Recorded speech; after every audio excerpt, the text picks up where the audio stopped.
Sonic the Hedgehog. Man, it seems like yesterday, me being 5 years old in my mom's room playing the Sega Genesis with a copy of Sonic 2. Yeah, the first video game I ever played in life was Sonic the Hedgehog 2. The colorful environments, the amazing soundtrack, and of course the high-speed platforming. I loved it, and my mom took notice, so later on I got into games like Sonic 3 and Knuckles, Sonic Spinball, Sonic 3D Blast, and the list goes on and on. I do have plans to cover Sonic more so in detail in the new retrospective video, so I won't get too much into detail here, but yeah, we could say I love Sonic. Sonic Origins, another classic Sonic compilation. These are not new. In the past, we had collections like Sonic Mega Collection and Mega Collection Plus, which is probably the most notable. Sonic Gems Collection, which kind of highlights the lesser known Sonic titles. Sonic Jam on the Saturn, and also Sonic Classic Collection on the DS. There's also digital re-releases of the classic Sonic games on Xbox and Steam. So yeah, prior to Origins, the classic games were pretty accessible. So why Sonic Origins? Is this a true celebration of classic Sonic? Well, let's get into it.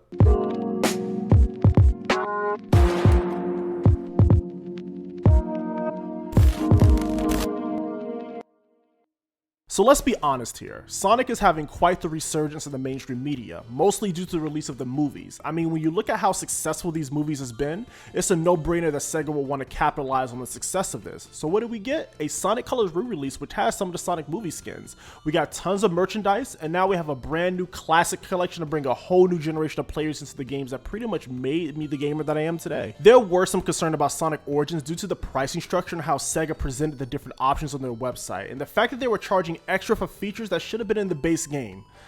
Sega. But now that the game is here and I played all 4 games on this collection, I wanted to use this as an opportunity to redo my original 2D Sonic reviews that I posted a while ago on this channel, starting with Sonic the Hedgehog 1. Sonic 1. You know, this is probably the game I have the least amount of playtime with. Not because it's bad or anything, but compared to the later games on the Genesis, this is the weakest one in my opinion. But it is the first game of the series, the first time we got a taste of this blue hedgehog, so I will give it some slack. Man, Sega and Nintendo used to really go at it in the 90s in terms of the marketing. Sega was on fire, but of course Mario was still dominating the gaming world. So what did Sega do? Well, yeah, Alex Kidd.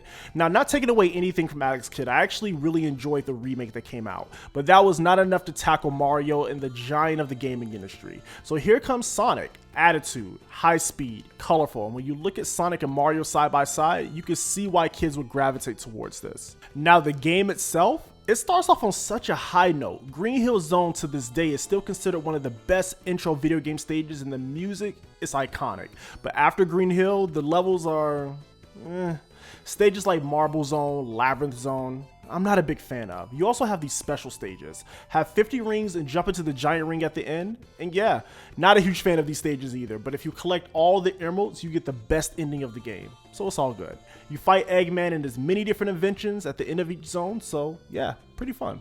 Now, since we're playing the Sonic Origins version, we have access to the Drop Dash from Sonic Mania, and we also have Sonic Spin Dash, which was not in the original version of this title. I also love the intro and outro animations for each of the games, which is really cool. So yeah, now moving to Sonic CD. Now, Sonic CD is a very interesting title. Even before the critically acclaimed Christian Whitehead port, this game has always been considered one of the best 2D Sonic experiences by a subset of Sonic fans. Now, personally speaking, I will say the game has grown on me over the years. This game is unique in a few ways. First off, the game was originally released on Sega's hardware add-on called the Sega CD, which allowed for improved visuals, more complex graphics, and CD quality music. Pretty impressive for hardware that was released in 1991 if you ask me. Anyway, Sonic CD is a game that focuses more on exploration instead of high-speed design. Yes, the levels are more vertical and offers more to see. You can also time travel using these signs to go to the past and destroy the robot generator to get the best future. But for me, I'd rather go traditional and get all the time stones. So yeah. Sonic City also introduces some mainstays, 2 in the form of characters, Amy Rose and Metal Sonic. Both are great additions to the lineup of characters, and since this game, they have appeared in many other Sonic titles after. Eggman also makes a return, and it's up to you to save this planet from his plans. Now, I will say, I love how Sonic City handles boss encounters. In most Sonic games, it's all about hitting Eggman as much as possible. Here, it's about how you reach Eggman. Like here, you have to literally play a game of pinball to get to him, or here where you have to carefully platform in midair. This is a very creative way to handle boss fights, and I like it. You also have the iconic Metal Sonic race. Oh, the music? Don't even get me started. I personally prefer the Japanese soundtrack, but the US soundtrack is amazing as well. Moving on to Sonic 2. Sonic the Hedgehog 2. Now for many people, this is prime classic Sonic. I think back to the 90s when Sega bundled the game with the Genesis hardware during the holiday season. So yeah, for many Sonic fans around my age, this is their first Sonic experience. Now, this game is fast. The minute you start Emerald Hill, you're speeding through this game.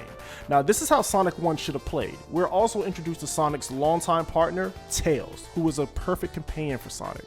The stages are some of the best we've seen in 2D Sonic. Stages like Chemical Plant, Aquatic Ruin Zone, Mystic Cave. So many great stages, and also the music. I mean, what Sonic game doesn't have great music? We also see the return of the Chaos Emeralds, and for the first time, Super Sonic. And yes, before you ask, Super Sonic was inspired by Dragon Ball Z. But after you collect all 7 emeralds, get 50 rings, you have access to Super Sonic, which is pretty much a game breaker. Super fast, high speed jumps, and invincible, unless you get crushed. The Eggman boss fights are fun, but man did I have a hard time with the Death Egg robot. You pretty much have to fight this thing without getting hit once, and yo, it's frustrating. But once you beat Eggman, congrats, you beat Sonic 2. Sonic 2 is a game I have tons of nostalgia for. In my opinion, is one of the best Sonic experiences you can have. So go play Sonic 2. Now, Sonic 3 and Knuckles.